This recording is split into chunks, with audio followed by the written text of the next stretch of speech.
county to the wards. I'm joined here by members of the Secretariat because, as you are aware, a significant number of our members, the leadership, was out there campaigning in their respective electoral zones. And I think those of you who've been keen following up on these developments would bear me witness that you did identify most of the leaders in various parts of the country. The purpose of this press conference, first and foremost, is to most sincerely and most warmly and most wholeheartedly thank all those who voted for the UDA and those equally thank those who did not vote for us in their capacity as Kenyans exercising their democratic right.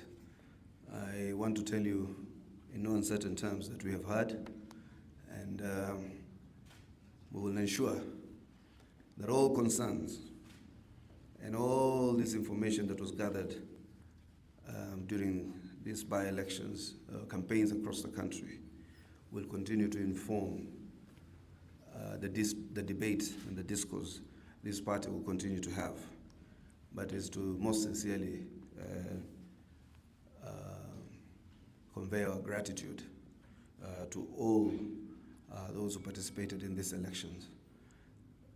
We also want to congratulate all those who participated in these elections, the winners from the UDA, the winners from outside the UDA, and those who competed in these various elections for the spirit they all exhibited during the elections. There were 24 contests. UDA participated in 21 across the country.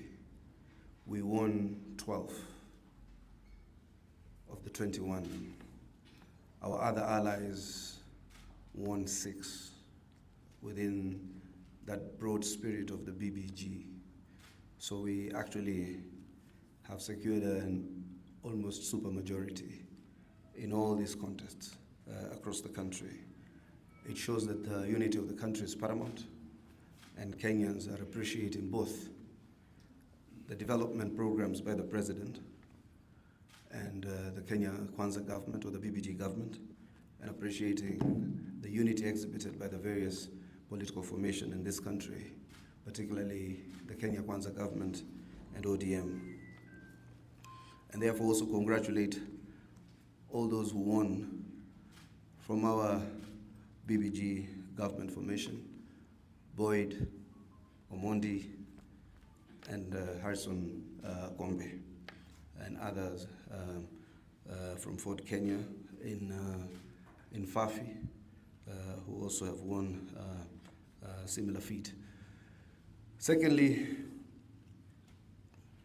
is just to tell the rest of the Kenyan people, particularly those of us who sip tea in Nairobi and make uninformed noises on the social media, that this country actually appreciates the impact of our programs.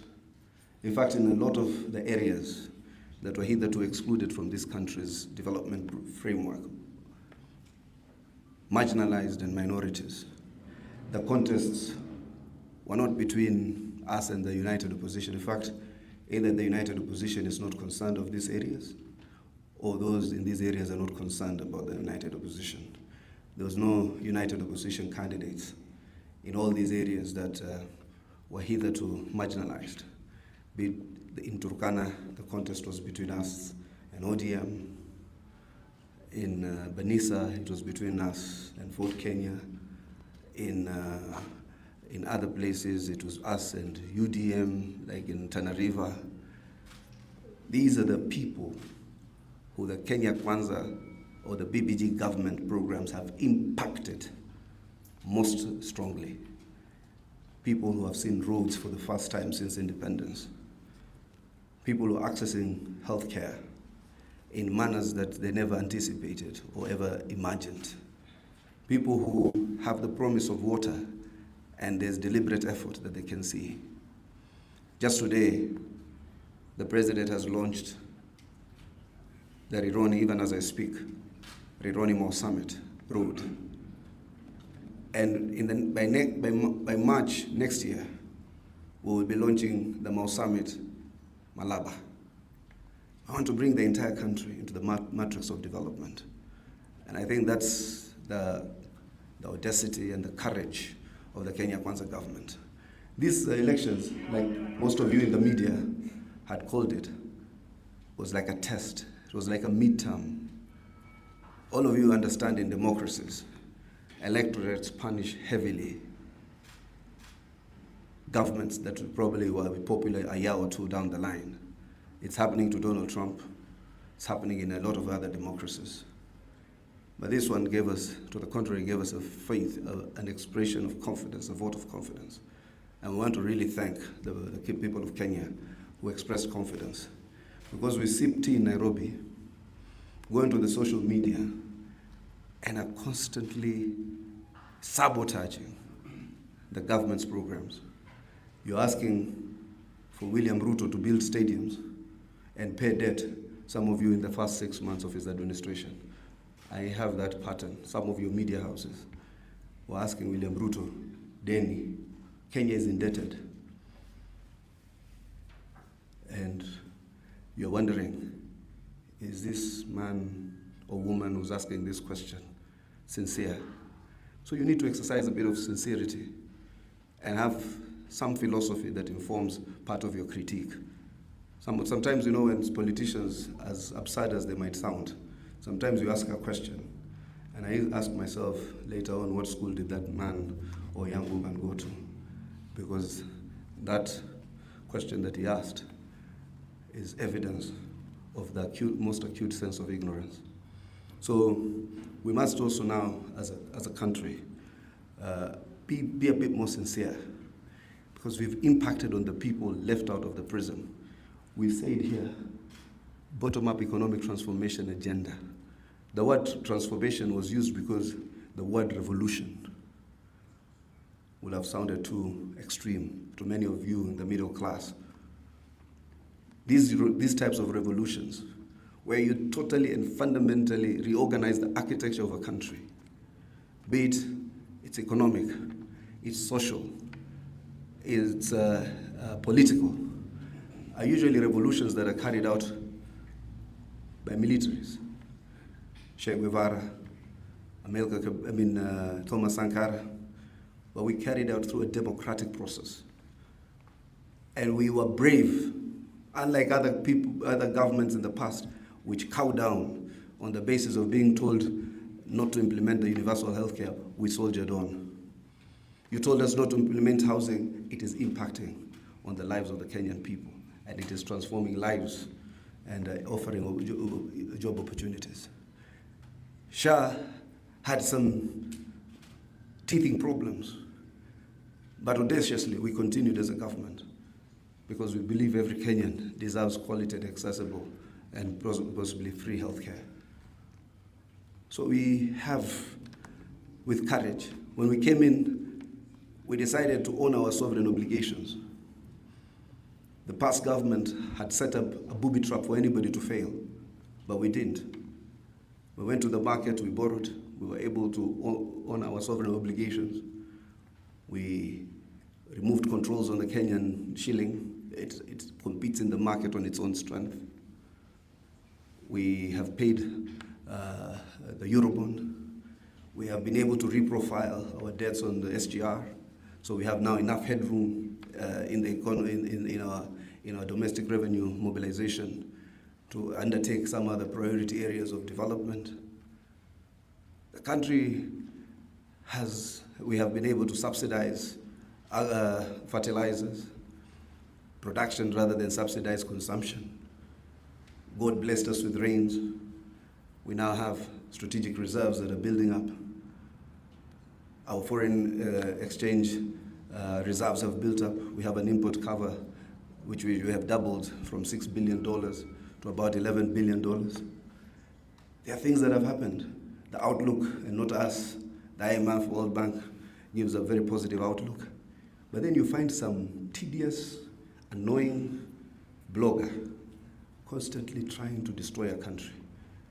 We see you people these days inviting panelists that are neither economists, have no subject matter familiarity, that are not in the sector.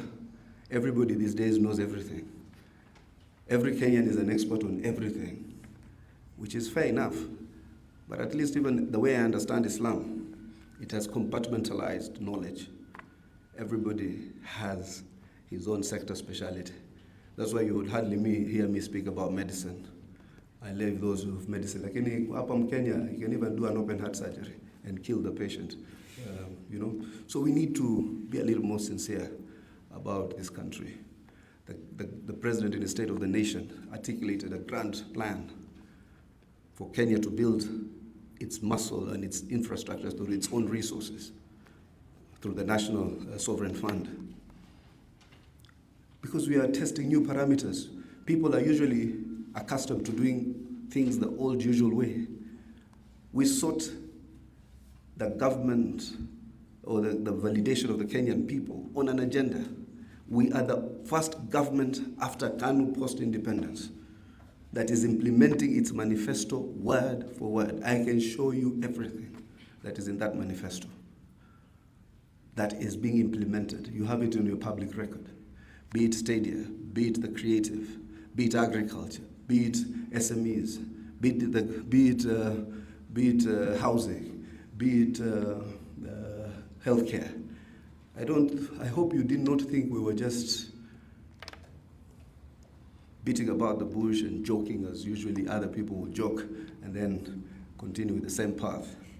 I think this is the one president and one government that has set a clear path of political transformation.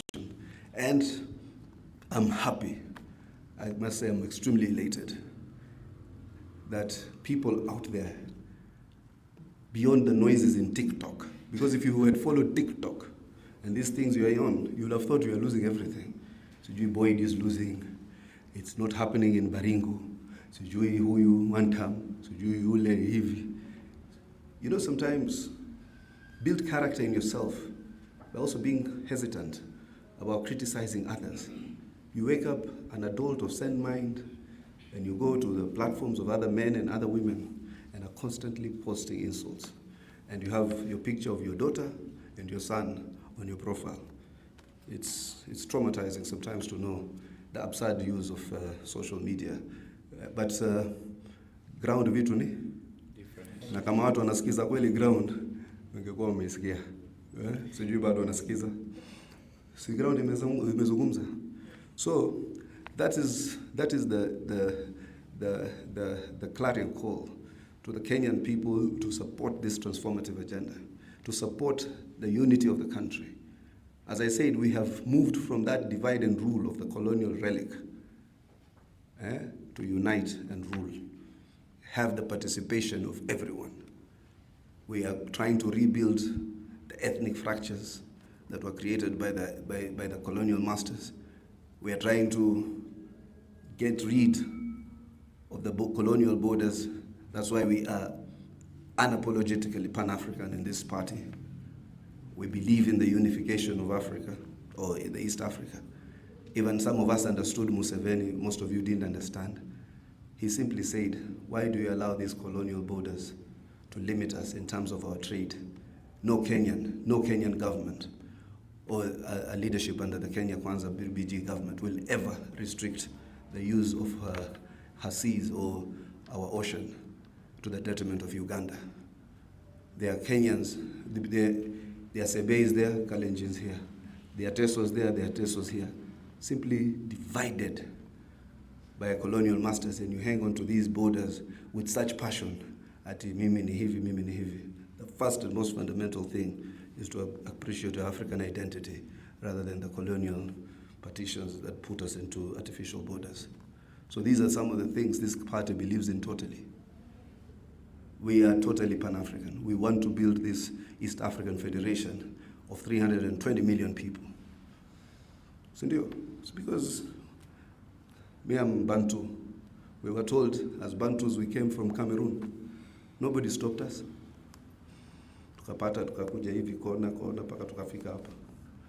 Wengine nasikia walitoka Sudan, wamekata kona. Wamefika hapa, William Ruto, Raila Odinga. Why are we restricting anybody else from moving all over Africa? These are some of the things which we need to have a conversation. And one of the things we need to do, as I finish this part of my speech, and I'm back on the second half, is to continue to create a country of critical thinkers, the culture of reading. By the way, UDA, by its own systems, by its own appeal, has young people elected. Yeah, because we have even the elderly, who the electorate still believe they have something to offer. We know democracy, you cannot simply discriminate on the basis of age, color, race. But more importantly, UDA has 2 women elected on their own motion. 2 women, one in Jewani Ward, Sophia, and another in Samburu, Isabella. Demonstrably, strong candidacy in women. The chair of this organization is a strong, able governor who, some man somewhere, a disgraced former deputy president, continues to profile, demonstrating a sense of hatred, lack of political sophistication, savagery. So we need to continue to mainstream and enhance women leadership.